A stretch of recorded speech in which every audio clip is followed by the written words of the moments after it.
McDonald to update us on this disappearance of Hannah Kobayashi. 30 seconds, Jim? Sure, whatever you want.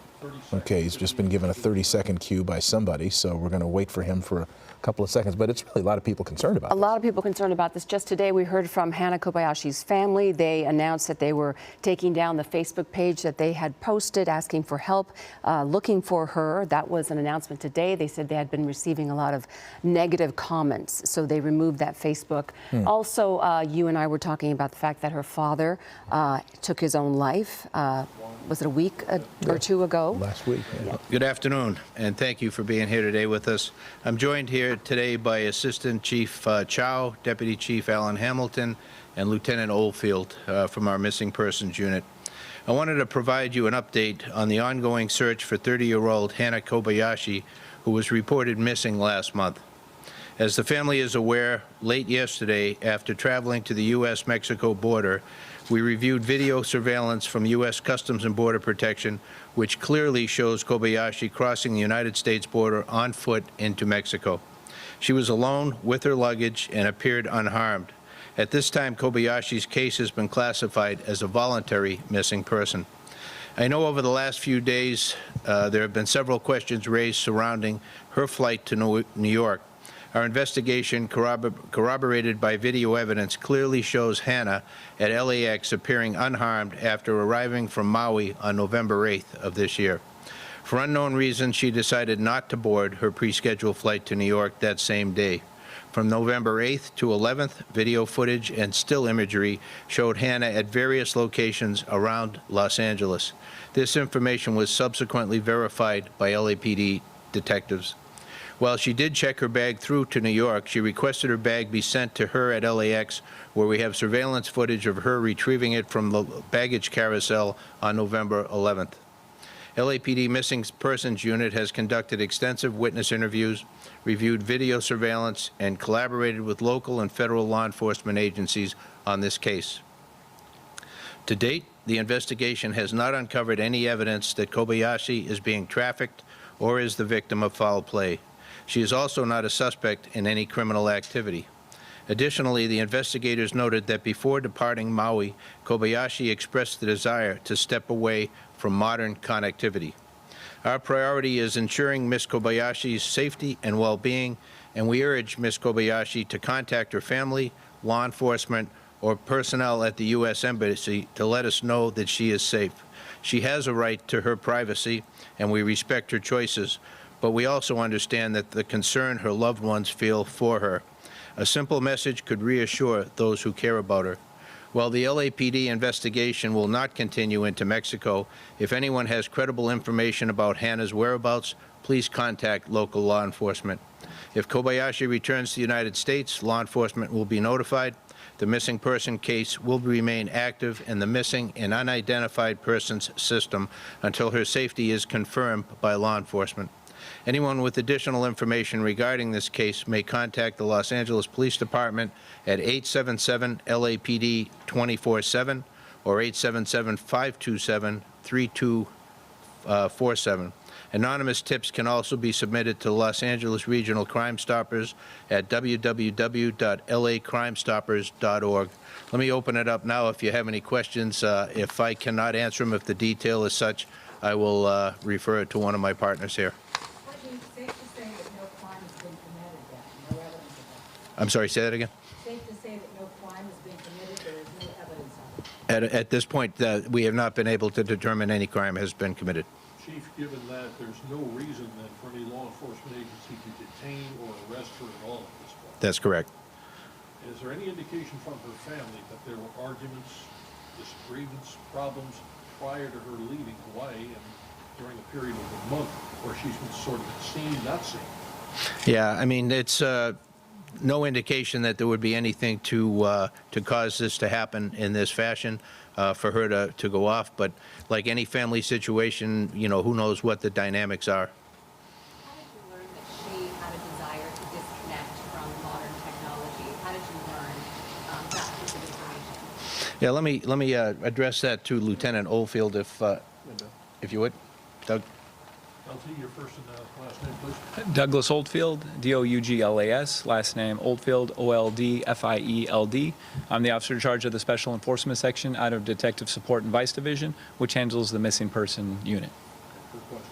Right. So for the question of whether she wanted to disconnect, by looking at her past social media, we then saw indications that there were some desires or posts that would be consistent in somebody who would have the desire to disconnect from their phone.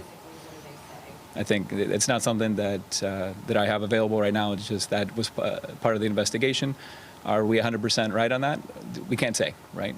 We just know that she did not have her phone after she left LAX, right, around 1800 to 1900. We know she doesn't have her phone on her. For what reason? We can't say for sure. How did she get from LA to the U.S.-Mexico border? Do you have any idea? Yes. So she traveled through the MTA. She then made it to Union Station. At Union Station, she used her passport and cash to purchase a ticket to get to the border, and she then crossed the border. Have you seen the video of the border? How would you kind of Yes. describe or characterize how she appeared? She appeared fine. She was with nobody else. I have nothing additional, but I have observed the video, yes. I spoke with Hannah's sister earlier today. She says the family disagrees with law enforcement's assessment. What do you say to them? Well, fantastic. Thank you. Alan Hamilton, I'm the Chief of Detectives for the LAPD. We understand that there are concerns on behalf of family and friends. We've been very transparent with the family to this point. We have had daily communication and contact with family members, and we've given all the information that we can provide in terms of what our investigation has entailed, what the efforts have been on behalf of the LAPD and other partner law enforcement agencies. We've put a lot of resources into this investigation. So just to be clear to the public, the LAPD has taken this report seriously from the moment that we received it, and we have expended a lot of resources to include a trip this past weekend to the U.S.-Mexico border to collaborate with our partners there. So this is an investigation where we've done a lot of things face-to-face with our partners, and we've done we've gone to extraordinary measures in terms of our technological investigations in this case. We've really left no stone unturned, and it's led us to this conclusion and the information that the chief is providing today. Alan, I don't know whether you or the lieutenant wants to run, but is there anything in the information you gained from previous messages, things like that, which mentioned a name of a person, a group, or something that might want to assist her in disconnecting from society? Is this an individual desire, or she expressed some kind of a knowledge or an awareness of a certain type of pattern of social, organization she might want to join somewhere in Mexico? Generalized individual desire, we have no information that she's working with anyone else. You guys have had a couple of these cases recently, unfortunately, where women have decided to just, make a change or disappear on their own. Just any words you would say to someone thinking about this, or just encourage them, I guess? You guys take all these cases so seriously. It requires a lot of manpower. A tremendous amount of manpower, yeah. Figure them out. Yeah, a lot of personnel involved in any major investigation like this, and in order to try and protect those that are in many cases very vulnerable. My ask would be to anybody considering doing this, think about the people that you're leaving behind, your loved ones who are going to be worried sick about you, the number of people, including law enforcement and other partners who are going to be looking for you, which then potentially takes them away from other work that is also critically important. So there's a lot other than somebody just deciding that they want to leave and disconnect. Consider those that are behind you and those that will be impacted by your actions. Obviously, your heart goes out to the family. They're worried about the Absolutely. daughter. And then, of course, we know that the father is gone as well. So Right. this is a family that's faced a lot of tragedy. Right. What would you say to them, Chief? I'm very sorry to the family for all that they've been throughout this ordeal.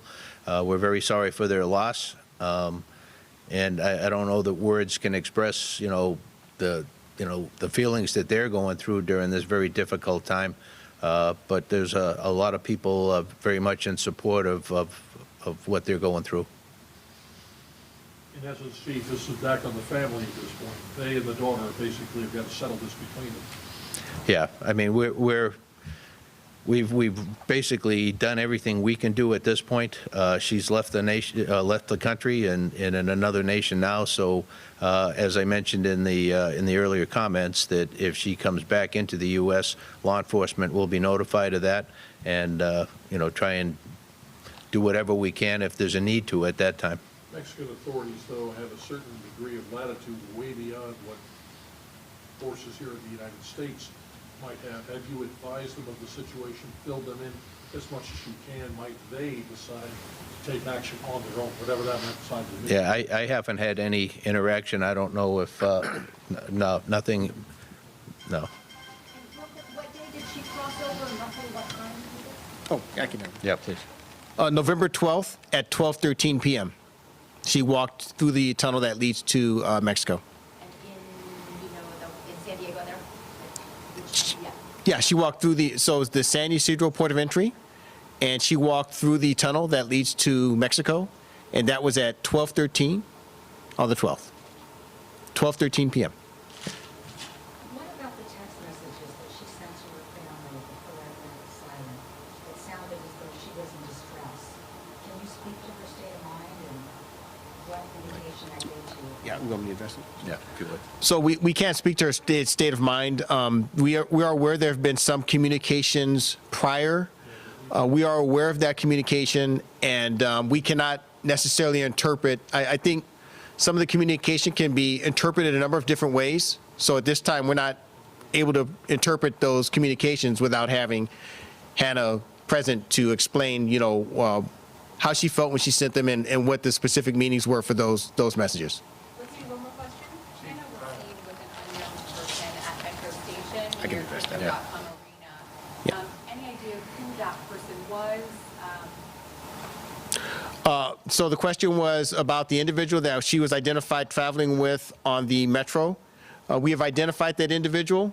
That individual was cooperative in the investigation. That individual cooperated by allowing himself to be interviewed with his attorney present and family members. He gave a full disclosure of the entire sequence of events. We utilized independent investigative techniques to verify his story, and it fully checked out. What was the relationship? What were the intentions? They met at LAX. All right, thank you. All right, the LAPD now giving information about the disappearance of Hannah Kobayashi. It was voluntary from their investigation.